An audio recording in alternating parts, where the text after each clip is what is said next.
vinieron a ver a Jesús su madre y sus hermanos, pero con el gentío no lograban llegar hasta él. Entonces le avisaron: tu madre y tus hermanos están fuera y quieren verte. Él les contestó: mi madre y mis hermanos son estos, los que escuchan la palabra de Dios y la ponen en práctica. Palabra del Señor. Gloria a ti, Señor Jesús.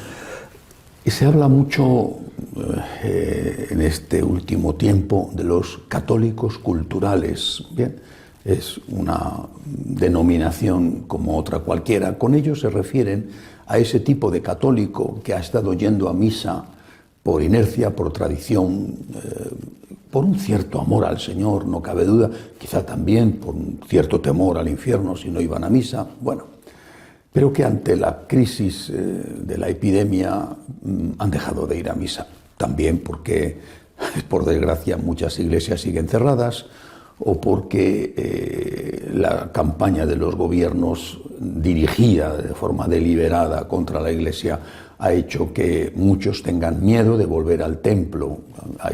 Hay países, y así lo manifiestan los obispos, que ponen restricciones en las iglesias de que solo puede ir un 30% de la gente, es decir, el aforo del templo solo puede estar ocupado por un 30%, pero en cambio los casinos, por ejemplo, tienen un aforo del 50%. Y mucha gente ha cogido miedo, realmente ha cogido miedo, porque son mayores, porque tienen enfermedades o simplemente porque han cogido miedo a ir a la iglesia. Han cogido miedo y no van. Pero van a comprar, van a pasear. Hay mucho más riesgo en ir a la compra. Normalmente en los supermercados no se guarda la distancia de seguridad que sí se guarda en la iglesia, pero hay mucho miedo a ir a la iglesia. El miedo es difícil de quitárselo de encima, por más que tu razón tiene que actuar para decirte este es un miedo injustificado. Pero al fin todo esto está sirviendo para quitar la hojarasca, las hojas secas. A mí no me hace feliz que haya menos gente en misa. Estos católicos culturales de rito, de inercia, de tradición, que ya habían quedado muy reducidos, la verdad, porque en general la presión social es contra la Iglesia. Estos católicos culturales pues se han marchado y según algunos, por ejemplo el cardenal de Luxemburgo, que preside las conferencias episcopales de toda Europa, decía que ellos ya no volverán. Yo no sé si volverán o no volverán, pero en todo caso ya no están yendo a la iglesia allí donde se puede ir. Hay que preguntarse por qué. ¿Por qué? ¿Qué hemos hecho?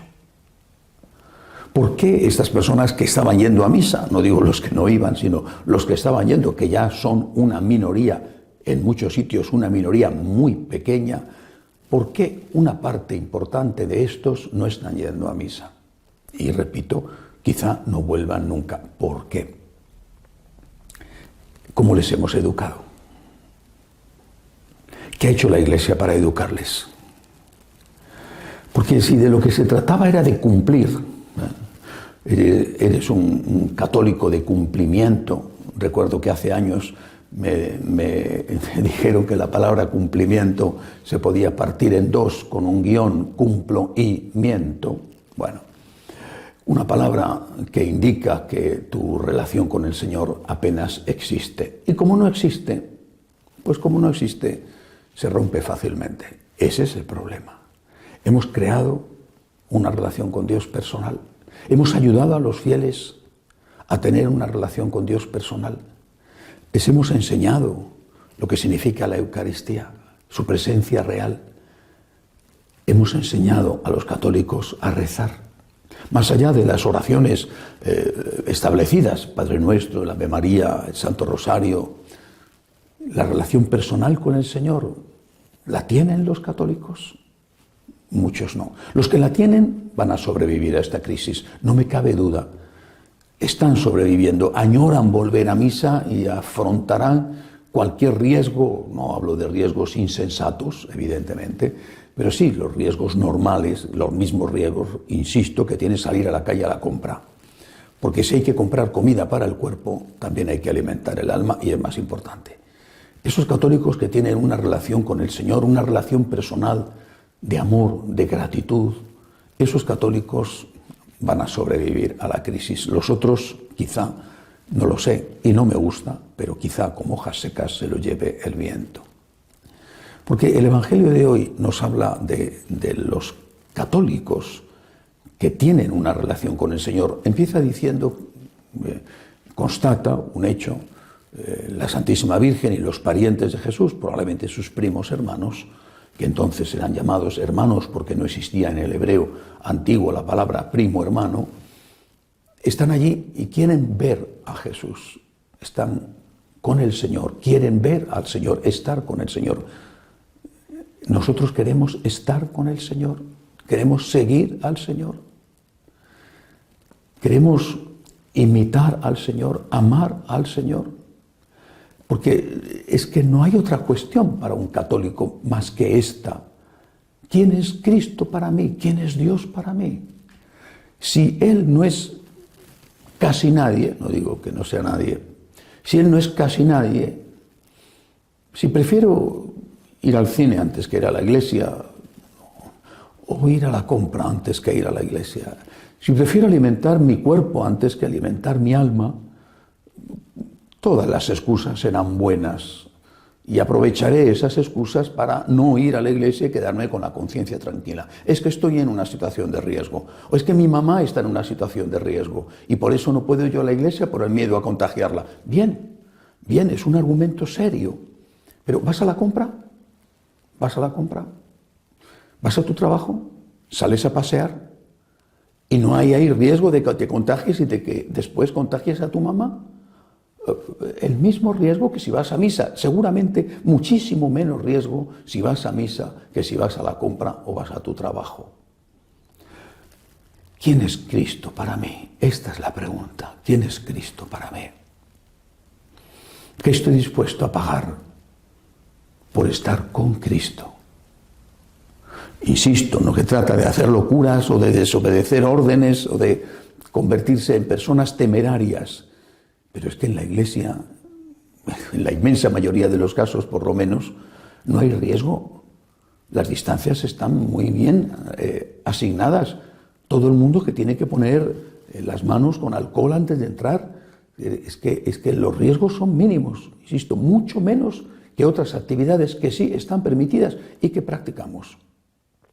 El problema, vuelvo a repetir, es otro. ¿Quién es Cristo para mí?